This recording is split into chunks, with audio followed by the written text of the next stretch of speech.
नमस्कार, दैनिक shift time में आप सबका स्वागत है। मैं रश्मि शर्मा, कैमरामैन शुभम भगत के साथ। दर्शकों, जिस तरह से आप जानते हैं, देश के पहले प्रधानमंत्री पंडित जवाहरलाल नेहरू जी की आज 58th डेथ एनिवर्सरी, जिसके चलते आज कांग्रेस ऑफिस में श्रद्धांजलि समारोह कार्यक्रम रखा गया, जिसमें गुलाम अहमद मीर, रमन बल्ला, अन्य नेता की यहाँ पर मौजूदगी ये समारोह किया गया। और साथ ही साथ बात करेंगे इसी विषय में कि जो उनका विजन था, देश के पहले प्रधानमंत्री पंडित जवाहरलाल जी का विजन था कि भारत देश को बहुत आगे लेकर जाने हैं। क्या कांग्रेस वचनबद्ध है उस विजन को लेकर? क्या कांग्रेस उसी तरह से कार्य करी? और भी विषयों पर बात करेंगे। इस समय हमारे साथ कांग्रेस के वरिष्ठ नेता जुड़ चुके हैं, गुलाम अहमद मीर जी। आइए जानते हैं। सर, सबसे पहले आपका बहुत बहुत स्वागत है। बहुत बहुत शुक्रिया। सर, क्या कहेंगे, जो विजन था देश के पहले प्रधानमंत्री पंडित जवाहरलाल नेहरू जी का, कांग्रेस किस तरह से वचनबद्ध है, किस तरह से उन विजन को आगे लेकर जाने का प्रयास कर रही है? देखिए, सबसे पहले तो नेहरू जी को इस 58वें डेथ एनिवर्सरी पर हमारी श्रद्धांजलि। और दूसरी बात, जैसे आपने खुद कहा है कि नेहरू जी, पंडित जवाहरलाल नेहरू एक ऐसे ख़ानदान थे जिनने पूरे ख़ानदान ने अंग्रेज़ों के ख़िलाफ़ जंग लड़के हिंदुस्तान को आज़ाद कराने का एक सबसे बड़ा योगदान दिया है। और उस आज़ादी के बाद जब वो पहले प्रधानमंत्री बने तो उनको देश की पूरी समझ थी। उस वक्त हमारे देश के हालात क्या थे, हमारे जो बॉर्डर्स थे वो कहाँ कहाँ तक है, हमारे पड़ोस में कौन लोग बैठे हैं, उनकी नीतियाँ क्या है, उनके उनके उनके टारगेट्स क्या हैं, और देश के अंदर की इकोनॉमिक सिचुएशन क्या है। इस चीज़ का कंप्लीट उनको मतलब जो सोच था वो उनके अंदर था। तो इसलिए जब देश को संभालने की बात उनमें आई तो उन्होंने एक बहुत ही विजनरी लीडर की तरह, जो एक पहली नींव होनी चाहिए थी देश को कहाँ से स्टार्ट करना है, और प्रायोरिटाइज कर दिया कि पहले मुझे देश में पहला कौन सा काम करना है, दूसरा कौन सा करना है, तीसरा कौन सा करना है। और दूसरी बात, उन्होंने शॉर्ट टर्म भी सोच के चला और लॉन्ग टर्म भी। एक तो इमीडिएटली मुझे देश को कैसे सुधारना है, देश की जनता को मैंने क्या खदमत करनी है। दूसरा, उन्होंने अपने सोच में रखा उनके टाइम के आगे 50 साल के बाद, 100 साल के बाद देश को मुझे कहाँ देखना है। तो इसलिए इतना कंपोजिट तरीके से सोच करके एक देश की नींव डालना, और वो एक काबिल तरीन इंसान ही कर सकता है जो उसमें थी। उसी तरह से राजनीतिक तरीके से जो देश उस वक्त उथल पुथल था, छोटे छोटे रियासतों में था, 500 से ज़्यादा के रियासतों में था, और उन्होंने अपनी काबिलियत से, अपने इन्फ्लुएंस से उन छोटे छोटे रियासतों को इकट्ठा करके एक मरकज़ बनाया, जिसको आज हम सेंटर कहते हैं। तो मेरे ख्याल से आज 70 साल के बाद में कहीं ना कहीं देश ऐसा महसूस कर रहा है कि कहीं जैसे हम फिर वापस अंग्रेज़ों के हाथ में चले गए।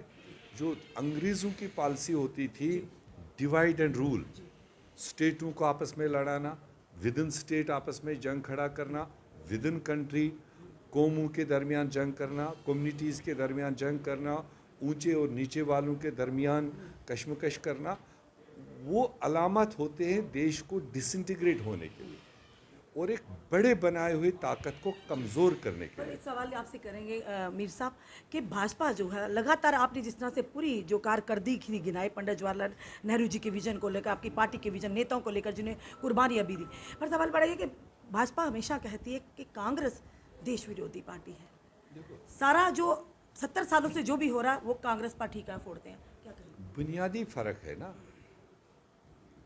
बुनियादी फ़र्क है। हम गांधीयन लाइन के मतलब लोग हैं, और जिन्होंने फ्रीडम मूवमेंट में हिस्सा लिया, आज़ादी हासिल की, कुर्बानियाँ दी, और उसके बाद उस पॉजिटिव लाइन को हम आगे चले, देश को कैसे आगे बढ़ाना। ये जो लोगों की आप बात कर रहे हैं, तो वो वहीं पर एक जो गांधी जी का अपोजिट टीम था, उनके पॉजिटिव सोच के जो अपोजिट था, जिसको हम नथुराम गोडसे कहते हैं।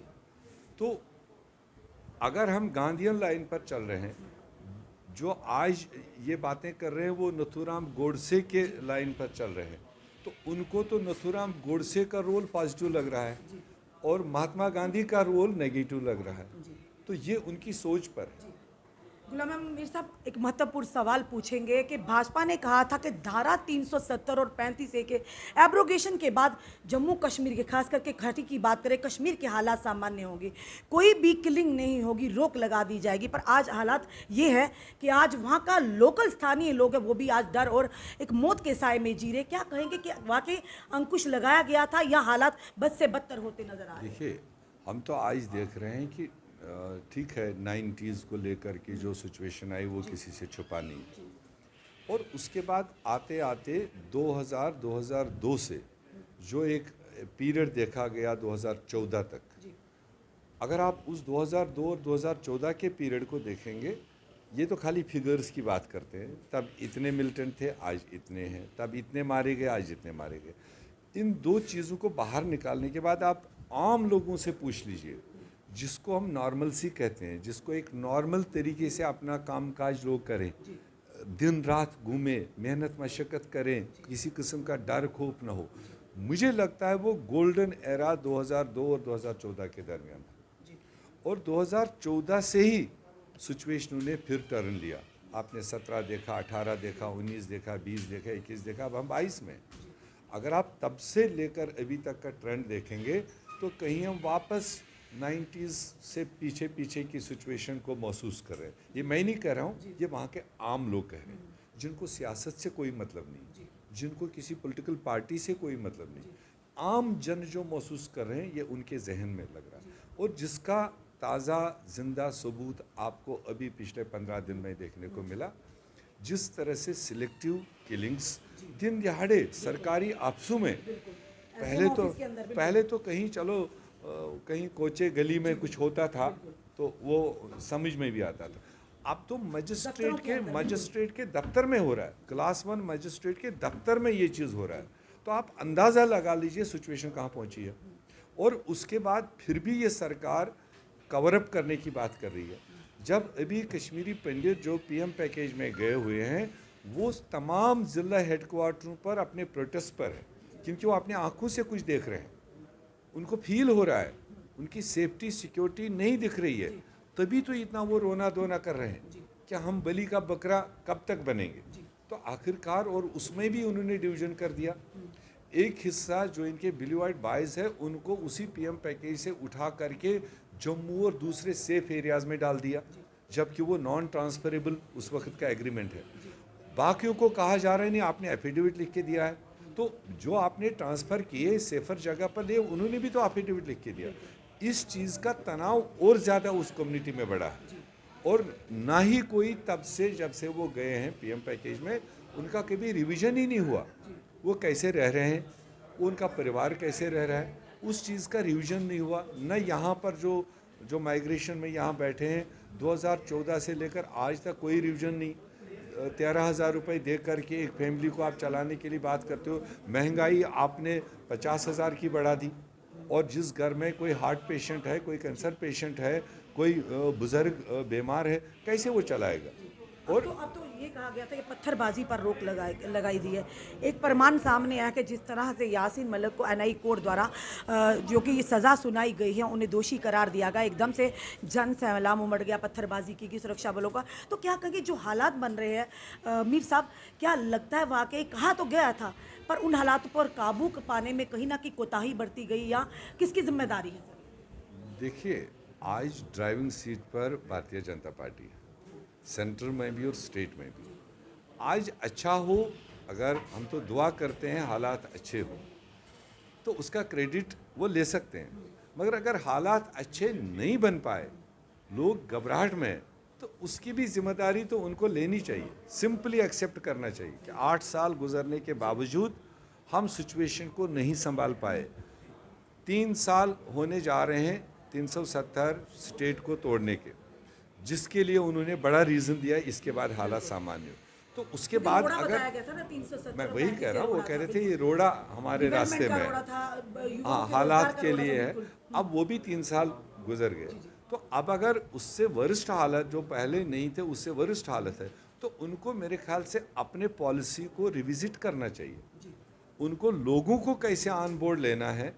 जम्मू कश्मीर के लोग भारत के लोग हैं, देश के लोग हैं, उनको जम्मू कश्मीर के लोगों से जंग नहीं लड़ना चाहिए, तो उनको अपनाने की पॉलिसी होनी चाहिए मेरे ख्याल से। इसीलिए मैंने कहा जो वो यूनिलेटरल फैसले ले रहे हैं, जो बिना किसी जम्मू कश्मीर वासी को ऑन बोर्ड लिए बगैर ही पीछे से ही रिमोट कंट्रोल से दे रहे हैं, उस चीज़ का कहीं ना कहीं ये उसके बावजूद मीर साहब 50+ का लक्ष्य लेकर चल रहे हैं। भारतीय जनता पार्टी के प्रदेश नेता भी कहते हैं इस बार 50, कांग्रेस तो कहीं खाते में नहीं है, पर भारतीय जनता पार्टी 50+ पार का जो नारा लेकर कहने में कोई एतराज़ नहीं है।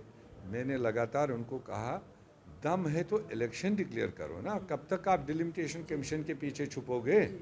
अब तो डिलिमिटेशन कमीशन हो गया, करो अगले 3 महीने का ऐलान करो, चुनाव हो कांग्रेस जाए। पूरी तरह से तैयार है। अरे दिन रात हम तैयार हैं। जनता विश्वास जता पाएगी। देखिए भाजपा को चने चबाएंगे, आप ये लिख के रख लेना। ये ऑन कैमरा सर कह रहे हैं। हाँ, ऑन कैमरा कह रहा हूँ। जी। जनता जम्मू कश्मीर की चने चबाएगी, जो उन्हें हालात कर दिए लोगों क्योंकि कहते हैं ना, वो रविंद्र राणा जी कहते हैं कोई नहीं है टक्कर में, क्यों पड़े हो चक्कर में, तो क्या कहेंगे आप उनके उस लिए? तरह के चीज़ों को हम जवाब नहीं देते हैं। मैं कांग्रेस के जिम्मेदार जगह पर आपको बता रहा हूँ, जम्मू कश्मीर के लोग भाजपा से उब चुके हैं, जिन्होंने उनको लगातार 25 सीटें, 2 लोकसभा, कॉरपोरेशन, म्यूनिसिपलिटी दे दिए, वो उसी मज़े में है कि सब कुछ हमारा है। मगर उनको ये नहीं पता कि ज़मीनी सतह पर हालात बदले हुए हैं। अगर वो अपने दम पर यहाँ चुनाव लड़े,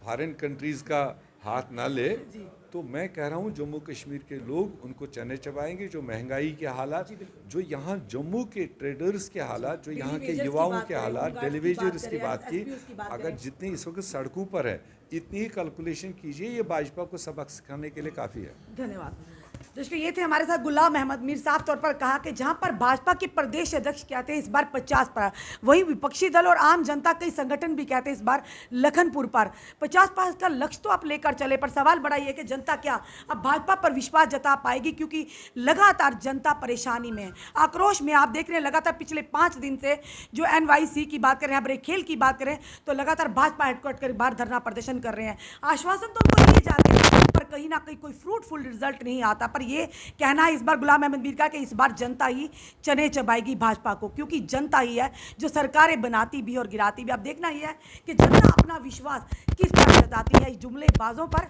या वाकई जो करनी और कतनी एक समान है, या जिनकी करनी और कतनी में फर्क अंतर है। अपने कमेंट बॉक्स में दीजिए। इस वीडियो को जितना हो सके शेयर कीजिए। जुड़े रहिए हमारे साथ अगले अपडेट के लिए। जय हिंद, जय भारत।